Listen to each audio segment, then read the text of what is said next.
दोस्तों, हमारी आज की कहानी एक ऐसी बहादुर माँ की है जिसकी 10 साल की बेटी का रिश्ता 60 साल के बुजुर्ग आदमी से तय कर दिया जाता है। ऐसे में माँ अपनी बेटी को बचाने के लिए समाज की सभी रीति रिवाजों को किनारे रखकर वो कदम उठाती है जिसकी हिम्मत ना तो आज तक किसी ने कभी की थी।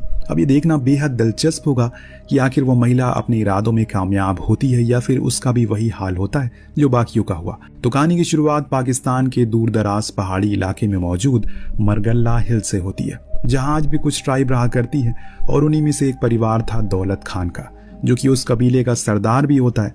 दौलत खान देखने में जितना उम्र दराज था, उसकी पत्नी राखी उम्र में बिल्कुल उससे आधी, क्योंकि राखी की शादी दौलत खान से महज 15 साल की उम्र में करवा दी गई। जिस उम्र में लड़कियां पढ़ लिख कर डॉक्टर इंजीनियर बनने का सपना देखती हैं, उस उम्र में राखी के लिए डोली सजा दी गई, जिसका मलाल आज तक उसे है। हैरानी की बात तो यह है कि दौलत खान से शादी करने के बाद राखी पूरी तरीके से यहाँ कैद हो गई।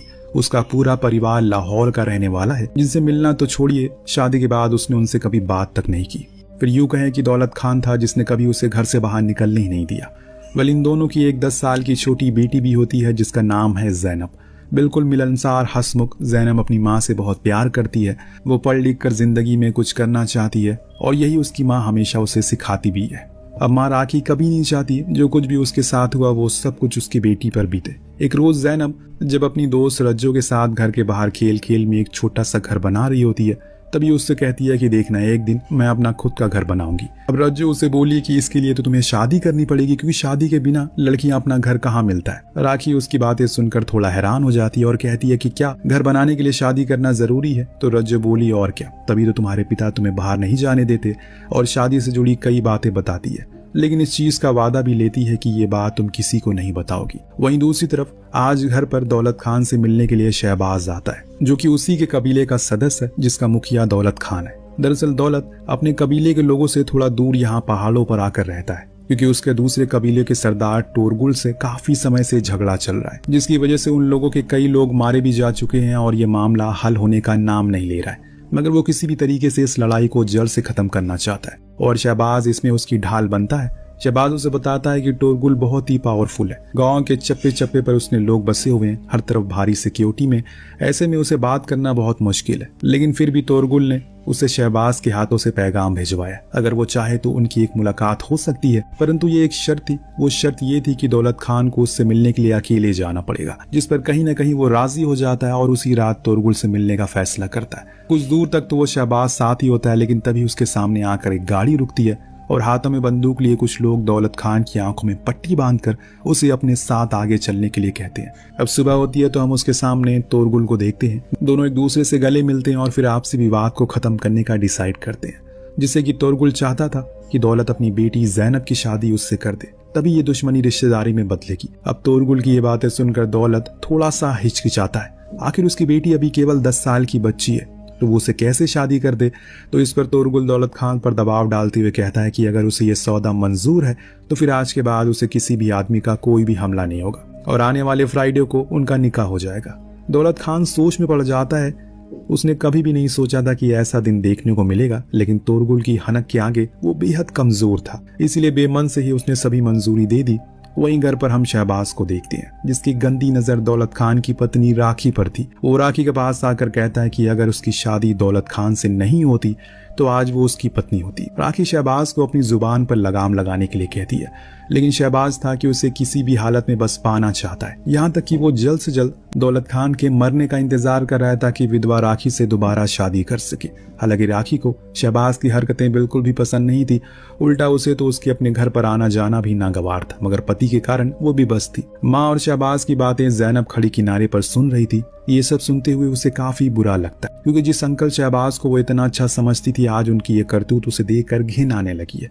अब देर रात डरा सहमा दौलत खान घर आता है और राखी को बताता है कि उसने अपनी बेटी का निकाह आने वाले फ्राइडे को टोरगुल के साथ पक्का कर दिया है। उसके लोग सुबह सुबह उसे लेने के लिए आ जाएंगे, जो सुनकर राखी के पैरों तले जमीन खिसक जाती है, लेकिन अपने पति के आगे वो एक भी शब्द नहीं बोलती। अब अगले रोज जहाँ दौलत खान टोरगुल के लोगों के आने के लिए तैयारी में लगा हुआ, तो वही माँ राखी बेटी को लेकर एक काल कोठरी में बने एक कमरे में जाती है। अपनी शादी के जोड़े को निकाल कर दिखाने लगती हैं। वो आज उसे एक ऐसी बातें बताना चाहती हैं जो एक माँ अपनी बेटी को बताने का फर्ज समझती है, मगर जैनब उनसे कहती है कि आपको मुझे ये सब बताने की बिल्कुल भी जरूरत नहीं है माँ, मुझे अच्छे से पता है कि शादी के बाद क्या होता है। इस पर राखी चौंक जाती है और पूछती है कि आखिर तुम्हें ये सब कैसे पता, जिस पर ज़ैनब उन्हें उन सभी बातों को कानों में धीरे से बता देती है जो रज्जो और वो खेलने के दौरान किया करते थे। बेटी की बातें सुनकर राखी की आंखें नम हो जाती है। जहां मासूम ज़ैनब बस अब शादी को सिर्फ अपने गुड्डी गुड़ियों का खेल समझ रही थी, वहीं माँ राखी उसकी इस नादानी पर बेहद परेशान थी। बेचारी बच्ची को क्या मालूम, वो जहाँ जाने वाली है वहाँ इंसान नहीं हैवान रहते हैं। इस बंधन के बहाने बस उसे नोच नोच कर खा जाएंगे। बिल्कुल कुछ ही देर बाद ज़ैनब को ले जाने के लिए घर पर तोरगुल के लोग आते हैं। कई बार बुलाने के बावजूद जब ज़ैनब कमरे से बाहर नहीं निकलती, दौलत खान उन्हें देखने के लिए अंदर जाता है। जहाँ कमरे से उनकी आवाज लगातार आ रही थी, मगर दौलत खान की आवाज देने पर भी कोई हरकत नहीं हो रही थी। और उसे दाल में कुछ काला लगता और जैसे ही दरवाजा खोलकर वो देखता है, कमरा पूरी तरीके से खाली था। बस सामने एक टेप रिकॉर्डर था जिसमें उनकी आवाज बज रही थी। यानी कि राखी ने बड़ी ही सूझबूझ से अपनी बेटी की जिंदगी बचाने के लिए समाज से लड़ने का फैसला किया और खिड़की के रास्ते उसके साथ घर से भाग गई। जब इस बात का पता तोरगुल के आदमियों को लगा तो वो गुस्से से आग बबूला हो गए और उनके लिए किसी बेइज्जती से कम नहीं था। वो दौलत खान से कहते हैं कि उसे उनकी इज्जत मिट्टी में मिला दी, लेकिन उन्हें अब इससे कोई फर्क नहीं पड़ता क्योंकि ज़ैनब उनके सरदार तोरगुल की अमानत है और वो उसे किसी भी हाल में ढूंढ कर वापस लेकर आएंगे और फिर उसे उसकी गुस्ताखी की सजा दी जाएगी। दौलत खान अच्छे से समझ गया कि अगर उसकी पत्नी और बेटी तोरगुल के हाथों लग गई तो उनका क्या अंजाम होगा, इसीलिए वो भी अपने आदमियों के साथ उन्हें ढूंढने के लिए निकल पड़ता है। वहीं शहबाज भी उन्हें ढूंढने के लिए निकल चुका था, लेकिन उसके मंसूबे बाकियों से अलग थे। वो पहले तो ज़ैनब को पकड़कर तोरगुल के हवाले करेगा, फिर दौलत खान को मारकर सबसे पहले कबीले का सरदार बनेगा और आखिर में राखी से शादी करके अपनी इच्छा को पूरी कर लेगा। इसके बाद हम राखी और ज़ैनब को देखते हैं जो भागते भागते गांव से थोड़ी दूर मौजूद एक जगह पर पहुंचते हैं। यहाँ राखी की नज़र कुछ लोगों पर पड़ती है जिसपे पास बैठा एक ट्रक वाला उन्हें बता रहा होता है कि वो कुछ ही देर में पंजाब की तरफ निकलने वाला है। अब राखी को वहां से भागने का ये काफ़ी अच्छा मौका लगता है क्योंकि जितनी देर वो गांव में फंसी रहेगी उसकी जान को उतना ही खतरा होगा। अब दोनों माँ बेटे चुपके से उस आदमी के ट्रक में छुप जाती हैं और कुछ ही देर बाद ट्रक चलने के लिए तैयार था। ट्रक ड्राइवर सुहेल कुछ दूर तक चला ही था कि उसे महसूस होता है कि उसके ट्रक में कोई पीछे मौजूद है और जब वो ट्रक की तलाशी लेता है तो अंदर राखी और ज़ैनब को देखता है। वो फौरन उन्हें अपने ट्रक से बाहर उतार कर वहां से जाने लगता है। तभी रोती बिलखिलाती राखी उस ट्रक के सामने आती है और अपनी बीमार बेटी को अस्पताल पहुंचाने की गुजारिश करने लगती है, जिस पर वो तरस खाकर उन्हें बैठा लेता है। रास्ते में सुहेल राखी से पूछता है कि आखिर आपकी बेटी को क्या हुआ है, तो राखी बताती है कि उसे बहुत तेज बुखार है। वैसे आप कहाँ तक जा रहे हैं? मैं पंजाब के अतोक तक जा रहा हूँ, आपको कहाँ जाना है? तो राखी इस पर उसे लाहौर का रास्ता यानी कि वो वापस अपने माँ बाप के घर जाना चाहती है, जो कि सुहेल के मुताबिक यहाँ से 8 से 10 घंटे की दूरी पर है। दोनों बातें कर रहे होते हैं कि पीछे से तोरगुल के लोग ट्रक रोकने की कोशिश करने लगते हैं। अब राखी उन्हें देखकर हड़बड़ा रही थी। सुहेल को समझने में देर नहीं लगती। वो राखी से पूछता है कि आखिर आप किससे छुपकर भाग रही हो, जिस पर वो उसे सच सच बताती हुए कहती है कि जो लोग उसके पीछे पड़े हैं वो लोग तोरगुल के आदमी हैं और उसकी बेटी का निकाह तोरगुल के साथ पक्का हुआ था। बस अपनी नन्ही सी बेटी को बचाने के लिए वो यहाँ से भाग रही है। तोरगुल का नाम सुनकर पहले तो सुहेल खौफ में आ जाता है और इन सब मामले में ना फंसने की बात कर रहा था। उन्हें ट्रक से उतरने को कहता है, परंतु फिर ज़ैनब के आंसू और दोनों माँ बेटी का प्यार देखकर वो उनकी मदद के लिए तैयार हो जाता है। अब वक्त रहते ही उन्हें ड्राइवर की सीट के नीचे छुपा देता है, जिससे कुछ ही देर बाद तोरगुल के लोग ट्रक को रुकवा देते हैं, मगर लाख ढूंढने के बावजूद वो दोनों उन्हें ट्रक में नहीं मिलते। अब सुहेल बड़ी ही चालाकी से उन्हें दूसरे रास्ते की तरफ भेज देता है। हालांकि शहबाज को अभी भी उसकी बातों पर यकीन नहीं था। उसका शक सुहेल पर लगातार बढ़ता जा रहा है। इसके बाद सुहेल गाड़ी चलाते हुए आगे बढ़ता और कुछ ही दूरी पर मौजूद अपने दोस्त के ढाबे पर ट्रक रुकता है। इस ढाबे का नाम बहराम रेस्टोरेंट था। वो राखी और ज़ैनब को ट्रक में ही छुपने को बोलकर अपने दोस्त रहीम से मिलने के लिए नीचे उतरता है, जहां सभी तरफ दोनों माँ बेटी के लापता होने की खबर चर्चा बनी हुई थी। हर किसी की जुबान पर उन्हीं के किस्से थे। सुहेल भी अपने दोस्त रहीम को इस बारे में बता रहा होता है कि अचानक ज़ैनब माँ से कहती है कि उसे टॉयलेट जाना है, तो मजबूरी में राखी को उसे लेकर ट्रक से उतरना ही पड़ता और इसी दौरान बदकिस्मती से ढाबे पर मौजूद सभी लोगों की नज़र उन दोनों पर पड़ जाती है। कुछ हद तक उन्हें यकीन हो जाता है कि भटकती हुई वो दोनों माँ बेटी कोई और नहीं बल्कि वही है। सुहेल को जैसे ही इस चीज़ का अंदाजा होता है वो राखी के ऊपर खूब गुस्सा करता है। आखिर जब उसने उसे मना किया था तो चाहे कुछ भी हो जाए वो ट्रक से ना उतरे, तो वहां से क्यों उतरी?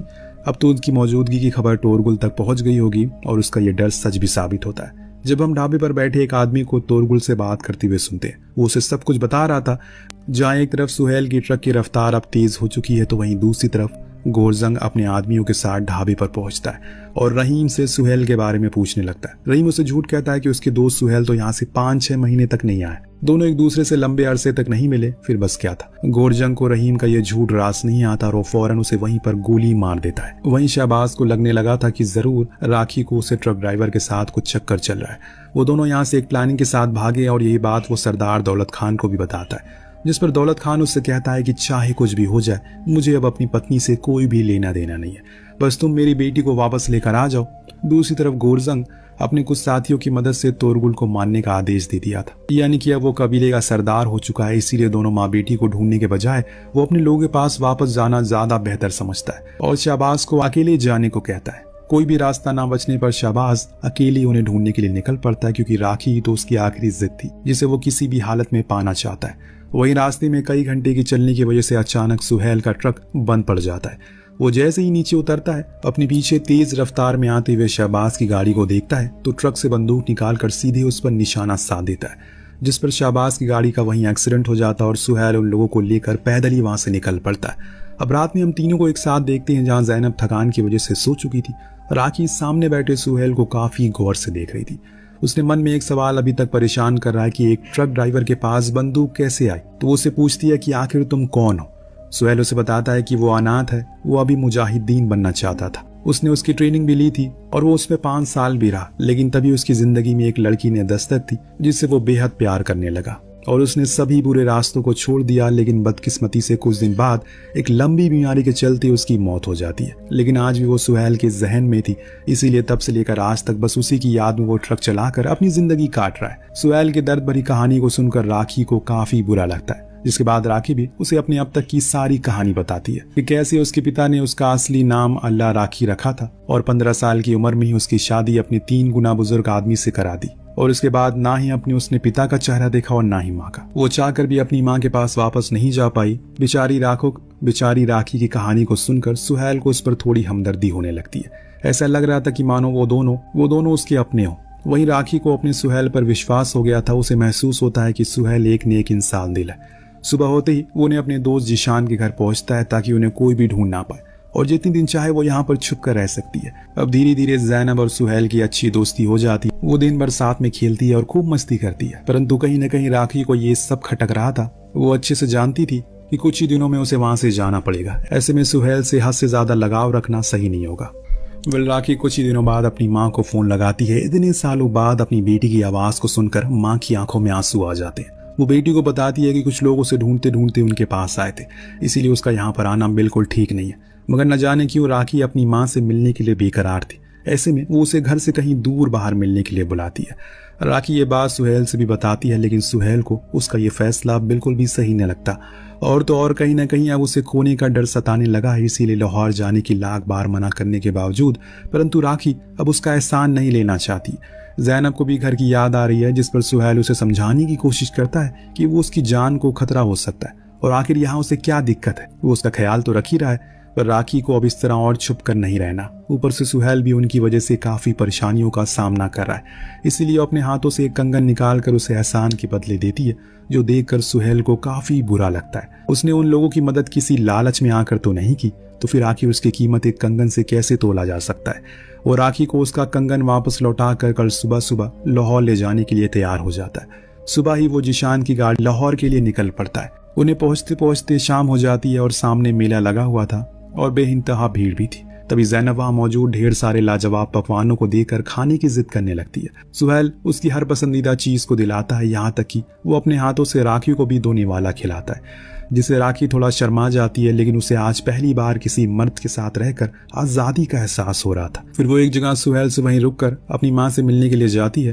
और दोनों माँ बेटी एक दूसरे को देखकर गले से लगाकर खूब रोते हैं। तभी वहां हम शहबाज को देखते हैं, जो बंदूक की नोक पर उन तीनों को अपने साथ एक सुनसान जगह पर लेकर जाता है। दूसरी तरफ हम शहबाज को देखते हैं, जो सुहेल को राखी का आशिक बता रहा था और अब जैनब को अपने साथ ले जाने की जिद करने लगता है। राखी उससे कहती है कि अगर तुम मुझे चाहते हो तो मेरी बेटी को छोड़ दो, मैं तुम्हारे साथ कहीं भी चलने को तैयार हूँ। लेकिन शहबाज को अब राखी पर कोई भी दिलचस्पी नहीं रहेगी। तभी उसे रोकने वहां सुहेल आ जाता है और उन दोनों को काफी देर तक लड़ाई होती है, जिसमें गलती से दोनों की बंदूक चलती है और फिर एक गोली आकर शहबाज को लगती है, जिससे मौके पर ही उसकी मौत हो जाती है। लेकिन दूसरी गोली बदकिस्मती से राखी को लग जाती है और राखी वहीं गिर पड़ती है। अब हम सुहेल को उसे अस्पताल ले जाते हुए देखती हैं। बेटी जैनब माँ की ऐसी हालत को देखकर काफी मायूस थी। पीछे से गाड़ी चला रहा सुहेल पूरे रास्ते उसे अपनी आंखें खोलने के लिए कह रहा था, लेकिन शायद राखी का किस्मत में कुछ और ही लिखा था। एक लड़की जो अपनी जिंदगी में कुछ कर सकती है, वो समाज की बंदिशों में दबकर बंद कर रह गई। मगर फिर भी उसने हार नहीं मानी और अपनी बेटी के नए जीवन के लिए लड़ाई लड़ी, जिससे कि उसकी अंत में जीत तो हुई, लेकिन बहुत ही दर्दनाक। और इसी के साथ ये कहानी यहीं खत्म हो जाती है। आपको कहानी कैसी लगी हमें कमेंट करके जरूर बताएगा। हम मिलते हैं अगली वीडियो में। Thank you so much watching.